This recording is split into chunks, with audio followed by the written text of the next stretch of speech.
Students, ये जो painting है राधा बनी ठनी, निहाल चंद आर्टिस्ट हैं। इसके निहाल चंद के द्वारा बनाई गई और 1760 टाइम पीरियड की ये पेंटिंग है। वाटर कलर इसका मीडियम है और इसकी टेक्निक है टेम्परा विधि और आज राष्ट्रीय संग्रहालय नई दिल्ली में सुरक्षित है। Students, this miniature painting is world famous painting और ये भारतीय कला को इंटरनेशनल लेवल पर बहुत ही सम्मान दिलाती है। तो मिनिएचर पेंटिंग्स में बेस्ट पेंटिंग मैं इसको कहूँगी। इसमें राधा बनी ठनी को एक नारी आकृति को राधा के रूप में दिखाया गया है और ट्रांसपेरेंट ओढ़नी और चोली धारण किए हुए बनाया गया है। उसकी उंगलियां काफ़ी पतली पतली बनाई गई हैं। तो पेंटिंग का जो डिस्क्रिप्शन है हम स्टार्ट करेंगे मुखाकृति यानी फेस से। राधा बनी ठनी में कलाकार निहाल चंद ने जो माथा फोरहेड बनाया है ये ढलवा है, कर्व लाइन में बनाया गया है।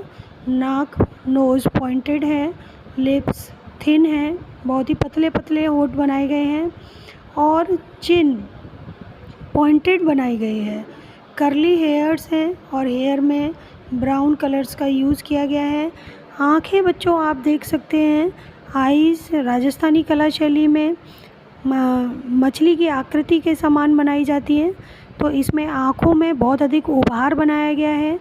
जो उठी हुई लाइन हमें अपर आईज़ में दिखाई दे रही है वो इसी बात को इंगित करती है। आईब्रो भी ऊंची उठी हुई है, अबब कर्व में आईब्रोज बनाई गई हैं। नाक में गोल नथ पहने हुए हैं और माथे पर टीका धारण किए हुए हैं।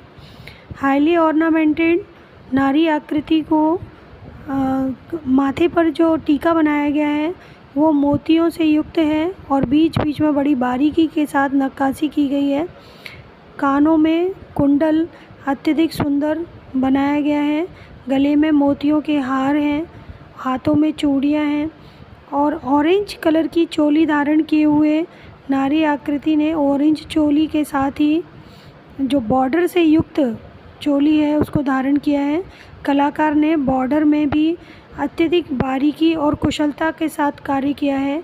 बाहों में बाजूबंद, हाथों में चूड़ियाँ धारण किए हुए हैं और बनी ठनी की उंगलियां अत्यधिक पतली पतली बनाई गई हैं और ये सौंदर्य का प्रतीक है और उंगलियों में अंगूठियां धारण किए हुए हैं।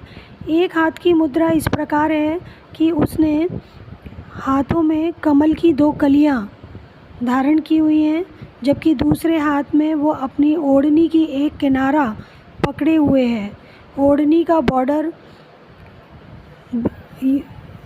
येलो कलर्स के भिन्न भिन्न शेड्स के द्वारा बनाया गया है और ट्रांसपेरेंट दुपट्टा होने के कारण दुपट्टे के पीछे से नारी आकृति के कर्ली हेयर्स क्लियर दिखाई दे रहे हैं और ओढ़नी में छोटी छोटी बूटियां बनाई गई हैं।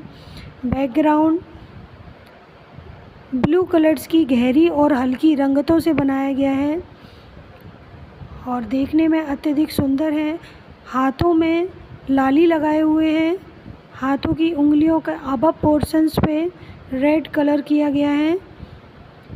रेखाएं अत्यधिक बारीक की गई हैं और आवश्यकता के अनुसार लाइंस में उठाव और दबाव बनाया गया है। According to necessary lines are used according to thin or fatty lines. तो आईब्रो में हम ये चीज़ देख सकते हैं, तुलिका का फ्लो हमें आईब्रो में दिखाई दे रहा है। तो इस तरह ये राधा बनी ठनी का जो डिस्क्रिप्शन है वो आपका क्वेश्चन इस तरह भी आ सकता है कि what is the colour scheme of Radha Bani Thani या describe this painting according to colour scheme.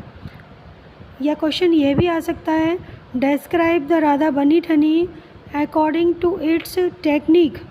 तो टेक्निक में बच्चों आप बता सकते हैं, जैसा कि राजस्थानी कला शैली में टेक्निक सभी पेंटिंग्स की एक जैसी होती है, तो पेपर पर बनाई गई है और टेम्परा विधि में बनाई गई पेंटिंग है और जल रंगों से बनाई गई है।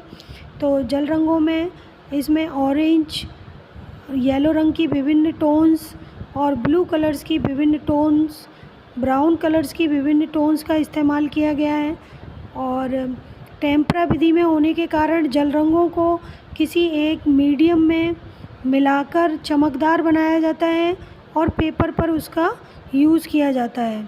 रंगों को 2 या 3 बार लगाने के बाद फिर पेपर पर घुटाई की जाती है और यह मिनिएचर पेंटिंग का जो कार्य है वो बसली पर किया जाता है, यानी कि एक के ऊपर एक पेपर चिपका के जब वो मोटा पेपर तैयार कर लिया जाता है तो ये जो काम है वो बसली कहलाता है। और रंगों को करने के बाद पीछे से घुटाई की जाती है तो रंगों की चमक पेंटिंग में आ जाती है। राजस्थानी कला शैली में जो कलर्स हैं कलाकार के द्वारा यूज़ किए गए हैं वो बहुत ही चमकदार कलर्स हैं और ये जो चमक है वो घुटाई के कारण ही आती है। तो मीने की तरह चमकदार रंगों का प्रयोग किया गया है और अपने रंगों की फ्रेशनेस के कारण ही राजस्थानी कला शैली मध्य भारतीय चित्रकला की शैली में स्वर्ण युग के नाम से जानी जाती है।